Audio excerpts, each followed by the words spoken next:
Can I also bring this up because Mourinho was asked about it, the COVID situation in the UK.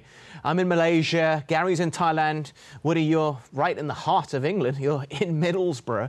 But you also managed within football last season in the Championship with Middlesbrough. When you're seeing things from the outside now, are we close to a circuit breaker or not? What was the process like for you as a manager in terms of feedback about having a circuit breaker? Well, the first bit was really tough. We went into lockdown in mid-March, and being my first year in a job to get this put on your plate, it was difficult. We had to keep in touch with the players over Zoom calls and keep in regular contact with them and give them programs to do. But like I said, we just want people to be safe and people to be healthy. I don't think a circuit breaker for the leagues would be any beneficial really, because you'd have to do it for a couple of months, because this virus is going to be around for the next 4 to 5 months. In my view, it's going to keep on coming back and back and back if we don't do something really quick. But for me, I don't see how you can do that with football. Is it going to make much more difference? I don't think it is. So at the minute, I just think we're doing as well as we can to just keep on playing through it. I'm no scientist, I'm not a doctor, but Big Sam brought up a valid point. He's, 66 years old. That puts him in a more vulnerable state. Roy Hodgson is in his 70s. So by classification, he's very vulnerable. I mean, surely that's a cause for concern as well. Yeah, of course it is, yeah. But then Sam's saying just a 2-week break, and then after the 2 weeks, he's still going to be in a vulnerable position anyway, isn't he? So what's the point in doing it for 2 weeks? I think if you're going to do it, it has to be longer than 2 weeks. 2 weeks is going to make no difference, because the virus is going to keep on going and going and going. So if you want to break it, you'll have to do it for another maybe 2 months. It's impossible to do it. As the manager of Middlesbrough at the time, did you give much input in having a lockdown? Because everything changed after Arteta tested positive, but before that, it was still very much in the air. Yeah, that was the breaker really, when Arteta got found he had COVID. That was the one which the league went, right, we're putting a stop to it. We were ready to play against Swansea on that Saturday, all prepared to play, and then we get the news that the league's stopping, and we didn't know if it was going to come back or not. We had to prepare like it was going to come back.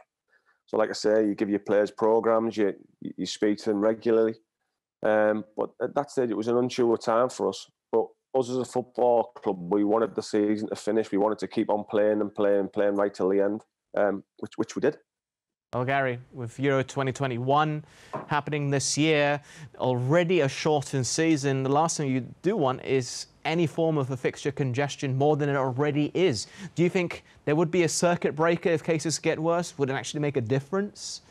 Or do you think things are just going to proceed as they are?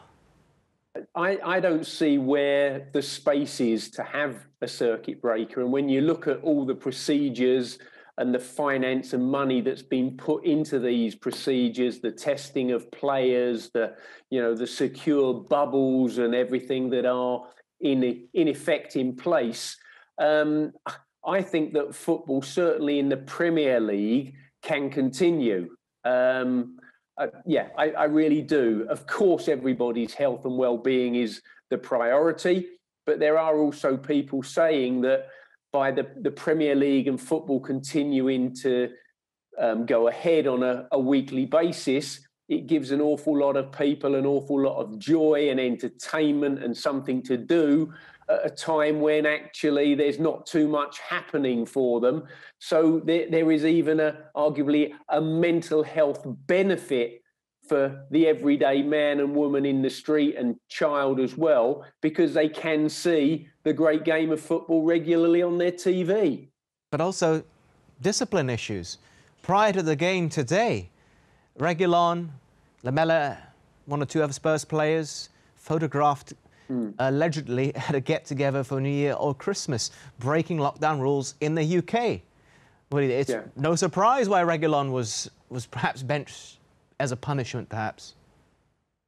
Well, if I'd step in there quickly, the lead comes from the top, doesn't it? And dare I just mention this, Jose Mourinho, in lockdown, did a training session with some players in a park in London. Shouldn't have been doing it, did it. So if your head coach gets it wrong, then players are definitely going to get it wrong. And let me hold my hand up here and now. When I was a youngster, you know, I made some mistakes as well. You know, I misbehaved a little bit. The only difference was it wasn't with a life-threatening pandemic.